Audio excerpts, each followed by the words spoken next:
Hello everyone, সবাই কেমন আছো? চলে এসেছি আবারও নতুন একটা ব্লগ নিয়ে।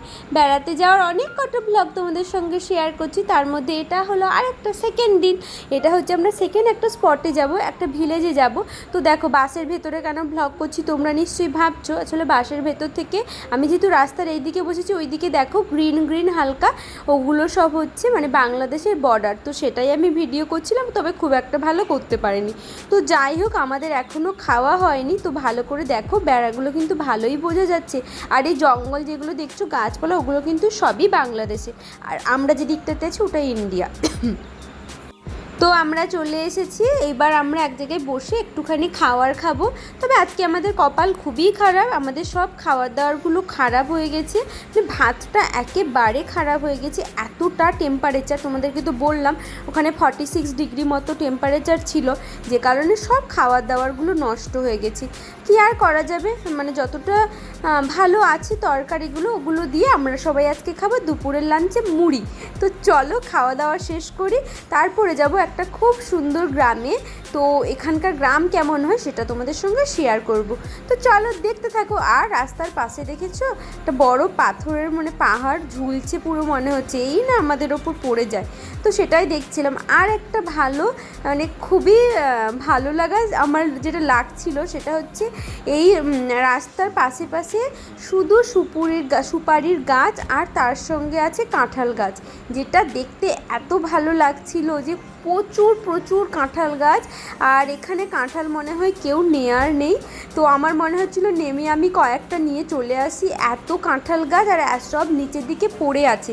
তো আমরা যেখানে খেতে নেমেছিলাম ওখানেও কাঁঠাল পড়েছিল, পড়েই আছে, কেউ নেই, কেউ তোলার নেই, নষ্ট হচ্ছে। নিচে পুরো একেবারে কাঁঠালের পুরো বাগান হয়েছে। আর সুপারির গাছগুলো দেখেছো, প্রচুর সুপারি হয়েছে, মনে হয় কেউ এখানে নিতে আসে না। আমার খুব ইচ্ছে করছিল যে আমি যাই, মানে আমার খুব দেখতে ভালো লাগে এই গাছপালা। হয়তো ফল আমি খাই না, আমি খুব একটা কাঁঠাল খেতে ভালোবাসি না, কিন্তু তবুও দেখতে তো ইচ্ছে করে, আর দেখতে খুবই ভালো লাগে।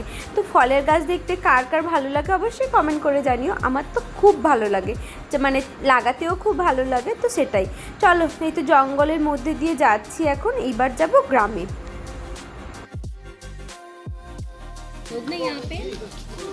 देखना चाहती है और बोलना हुआ देखना चाहती है, बदमाश करना चाहती है। ব্লগ করছে দেখেছো। হাই বন্ধুরা, আজকে আমরা ঘুরতে এসেছি এই যে এখানটায়। এই যে কত ভালো ভালো কত লোক দেখেছেন তো বন্ধুরা, দেখেছেন তো। চলে এসেছি গ্রামের ভেতর, এটা কিন্তু পুরোটাই একটা গ্রাম। আর এই গ্রামের ভেতরে এমনি দোকানও আছে, প্লাস মানে মানুষ মানে সব যারা আসবে ট্যুরিস্ট তারা ঘুরতেও পারবে। আর খুব সুন্দর সাজানো গোছানো। তবে এটা কিন্তু একেবারে পরিষ্কার পরিচ্ছন্ন একটা গ্রাম। তো এই গ্রামটার নাম এই মুহূর্তে আমার খুব একটা মনেই নেই। তো তবে এখানে কোনো নোংরা আবর্জনা দেখতে পারবে না, মানে পাবে না তোমরা। জাস্ট এমনি গাছের যেসব শুকনো পাতা পড়ে থাকে ওই সবই, একটা কাগজের টুকরো দেখতে পাবে না, এতটা পরিষ্কার পরিচ্ছন্ন। তাই জন্যই এখানে সব ট্যুরিস্টরা আসে দেখতে। তো সত্যি খুবই সুন্দর। চলো ভেতরের দিকে যাই আর দেখি। অনেকে এদিক ওদিক সব স্পট আছে, সেইভাবে বিশেষ কিছু দেখার এখানে নেই, মেনলি গ্রাম। চলো ভেতরের দিকে যাই, গিয়ে তোমাদের সঙ্গে শেয়ার করবো। দুজনের হাত ধরো।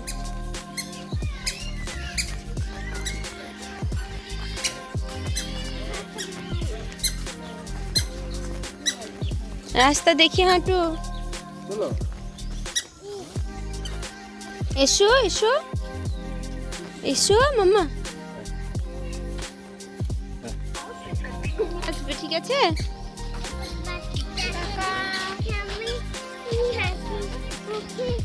আমগুলো কত ছোট ছোট দেখো, শুনছ? আমগুলো কত ছোট ছোট দেখো। ওদিকে ওগুলো কি বলো তো, ওগুলো বাতাবি লেবু বলো।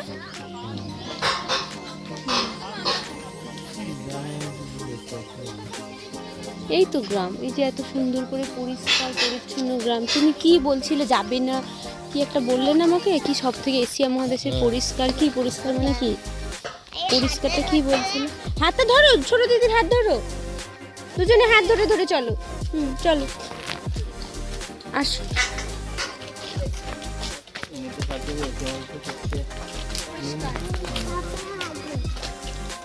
পরিষ্কারই তো দেখতে পাচ্ছ না? কেন, কি করেছে? বকা দেবে কেন পাপা? আমার হাত ধরো। এই গ্রামটা নাকি এশিয়া মহাদেশের সব থেকে পরিষ্কার পরিচ্ছন্ন গ্রাম।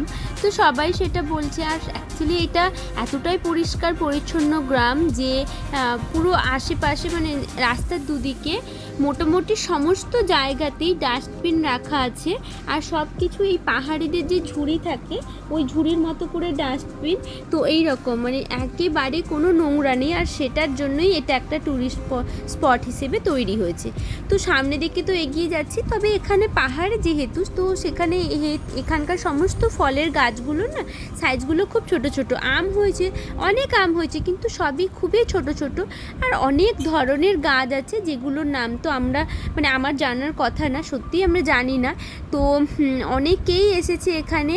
তো দেখতেই পাচ্ছ ভেতরে গাড়িও আসতে পারে, তবে মনে হয় স্পেশাল পারমিশন লাগে আমাদের। তো আমি তো দেখলাম না সেরকম করে যে গাড়ি আমাদের ঢুকতে দেবে এইরকম।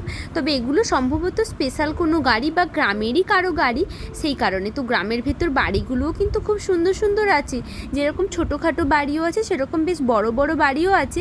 আর সম্ভবত এই গাড়িগুলো কোনো মানে এদেরই গাড়ি, বাইরে থেকে আসা গাড়ি না, মনে হয় তাই। তা না হলে সব গাড়ি যারা ট্যুরিস্ট আসছে তাদের গাড়ি সামনে পার্কিং করার জন্য জায়গা আছে। আর মাম্মামকে দেখো, এইবার এদের দু বোনের এটা চলতে থাকে, কিছুটা যখন যাবে তখন দু বোনে একসঙ্গেই একজন মামার কোলে আর একজন ওর বাবার কোলে উঠতে চাইবে। তো দুজন এই নিয়ে চলবে ঝগড়া যে আমি উঠবো, ও বলবে আমি কোলে উঠবো, এইরকম। তবে হ্যাঁ, সব থেকে ভালো এনজয় করেছে দুজনে, আর সব থেকে ভালো সার্ভিস এরা দুজনেই দিয়েছে। খুবই এনার্জি নিয়ে এই এত পথ হেঁটেছে। ওরা খুব একটা কোলে ওঠেনি, যতটা কষ্ট না আমাদের হয়েছে। ওদেরকে দেখে বোঝা যায় যে কষ্ট হচ্ছে, কিন্তু তবুও ওদের এনার্জি অনেক বেশি। তো এইদিকে দেখো আবার একটা কাঁঠালের গাছ, কি জানি বাবা এখানে কেন এত কাঁঠাল। তো চলো এইখানে এদের সঙ্গে একটু যদি আলাপ করতে পারি, তাই জন্য এখানে এসে একটু দাঁড়ালাম। লোকের বাড়ি যেতে হয় না। ফটো তুলবি সঙ্গে, ফটো তুলবি সঙ্গে।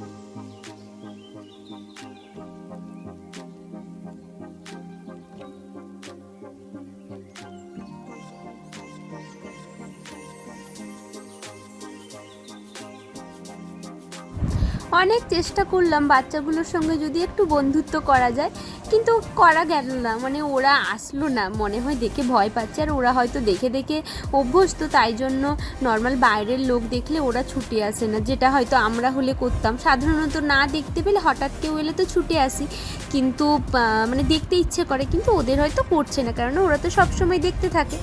আর যেহেতু এখানে গাড়ি টাড়ি খুব একটা চলছে না, খুবই কম, তো সেই কারণে বাচ্চাগুলোরও হাত ছেড়ে আমরা নিজেদের মতো করে একটু হাঁটাচলা করতে পারছি। বেশ পরিষ্কার পরিচ্ছন্ন খোলামেলা, তো খুব একটা অসুবিধা হচ্ছে না। আর এখানে প্রতিটা বাড়িতে এত ফুলের গাছ, আর প্রতিটা বাড়িতে মাস্ট বি গোলাপের গাছ আছে। আর গোলাপ গাছগুলো একটা একটা আম গাছের সাইজ তো হবে। কোনো বাড়িতে গোলাপ গাছ দিয়ে মানে বেড়া টাইপেরও করেছে। অবাক, এত গোলাপ গাছ হয়েছে এদিকে। আমাদের বাড়ির ওদিকে এত হতে চায় না, কেন হতে চায় না কে জানি, পাহাড় বলে বোধহয় এইদিকে বেশি ফুলের গাছ। দেখেছো ফুলের গাছগুলো কি সুন্দর, দেখেই মনটা ভরে যাচ্ছে। চলো সামনেই আছে একটা ছোটোখাটো পার্ক, এখানে বাচ্চাগুলো একটু খেলা করবে আর আমরা একটু রেস্ট নেব সবার আসার জন্য। তো চলো এই ব্লগটা তো এখানেই শেষ করছি। পুরো গ্রামটা তোমাদের কেমন লাগলো অবশ্যই কমেন্ট করে জানিও। চলো এবার তো আমরা এখান থেকে বাড়ির পথে রওনা দেব। ব্লগটা শেষ করলাম, সবাই ভালো থাকবে, সাবধানে থাকবে।